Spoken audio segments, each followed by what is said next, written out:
বেগম কই তুমি? কি হয়েছে? আরে বেতন পাইছি, খুশির সংবাদ। আলহামদুলিল্লাহ এই আলহামদুলিল্লাহ। মাসের বেতন পাইছি। দেখো আমি তো সেই খুশি। খুশি হয়েছ? আলহামদুলিল্লাহ। টাকার মধ্যে একটা চুমা দিয়ে দিলাম। টাকার কিরানটা সেই সুন্দর। সেই সুন্দর। তা টাকাটা পাইছো, আমি তো খুশি। তা খুশির মধ্যে তো আবার বেজার হমুন। কেন বেজার কেন? কেন বেজার হবো? কারণ এই টাকাটা তো আনছো, ঠিক আছে, তুমি মাস শেষে এতগুলো টাকা পাইছো, ঠিক আছে, এই টাকা তো এক টাকাও থাকবে না। কেন থাকবে না? কেন থাকবে না? আমার টাকা আবার কেন নিব? কেরা নিবে না ভাই, সবাইকে দিতে হবে। কেন দিতে হবে? কেন দিতে হবে না? তুমি এই ঘরের মধ্যে আসো, ঘরের মালিকের টাকা দিতে হবে। তোমার মাইয়ারে মাদ্রাসায় পড়াও, সেই মাদ্রাসার মালিককে টাকা দিতে হবে, ঠিক আছে। তারপরে তোমার মা যে তোমাকে জন্ম দিয়েছে, 10 মাস 10 দিন গর্ভে রাখছে, তাকেও টাকা দিতে হবে, ঠিক আছে। তুমি এই যে আমাকে বিয়ে করছো, তোমার স্ত্রী, তোমার স্ত্রীর মন কি চায় কি না চায়, তাকেও কিছু কেনাকাটি করে দিতে হবে, ঠিক আছে। তাই কারণে তোমার এই কষ্টের ফলটাকে আমি আগলে রাখতে পারলাম না, মানে এটা শেষ হয়ে যাবে, ঠিক আছে। এই জন্য মনটা একটু বেচার হয়ে গেল, বুঝছো।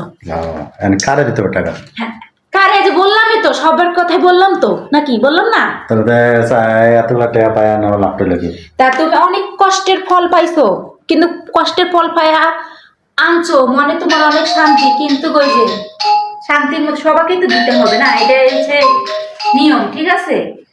তা আমি টাকাগুলো পাইছি, অনেক খুশি হয়েছি, ঠিক আছে, যে এত কষ্ট করছো, একটা মাস কষ্টের পর এই ফলটা পাইছো তুমি, ঠিক আছে। টাকা দিয়ে হবে না।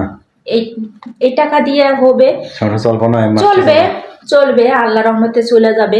মানে একটু টানা হাসরা করা লাগবে, ঠিক আছে। তা আল্লাহ চলে যাবে, ঠিক আছে, ইনশাআল্লাহ। তা আল্লাহ এর মধ্যে রহমত দিবে, অবশ্যই চলবে, ঠিক আছে। তা তা আমি টাকাটা পাইছো, এখন সবাইকে দিব, ঠিক আছে। দেওয়ার পরে কয় টাকা থাকে, ঠিক আছে, সেটা নিয়ে আমরা সংসারটা একটু মানে টানাটানি করে চলবো, কিন্তু আল্লাহর রহমতে চলবো। আসলে এই টাকার জন্যই কিন্তু, টাকার জন্যই ছেলেরা বাইরে কাজ করে, মেয়েরা বাইরে কাজ করি। অনেক ছেলেরা প্রবাসে গিয়ে বিদেশ গিয়ে বসে আছে, বাপ মা বউ প্রবাসী ভাই বোনেরা এই টাকার কারণে কিন্তু সবাই কাজ করে।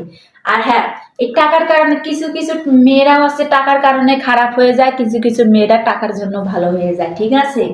এই টাকা জিনিসটি এমন একটা মূল্যবান জিনিস, এই মূল্যবান জিনিসটার জন্য সবাই পাগল, ঠিক আছে। এই টাকা যার কাছে থাকে তার মূল্য থাকে অনেক, তার ভালোবাসা থাকে অনেক, ঠিক আছে।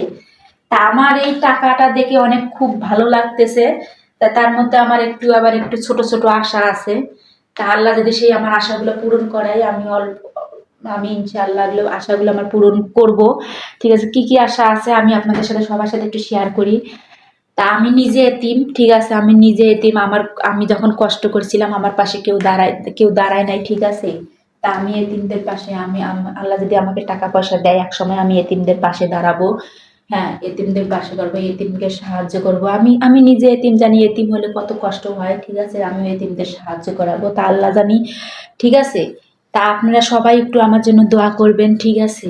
আর আপনাদের যদি এই যে কষ্টের কথাগুলো আপনাদের সাথে শেয়ার করলাম, আপনারা যদি ভালো লেগে থাকে একটা লাইক দিবেন, কমেন্ট করবেন, আর ভিডিওটা ভালো লেগে থাকলে আপনারা শেয়ার করে দিবেন।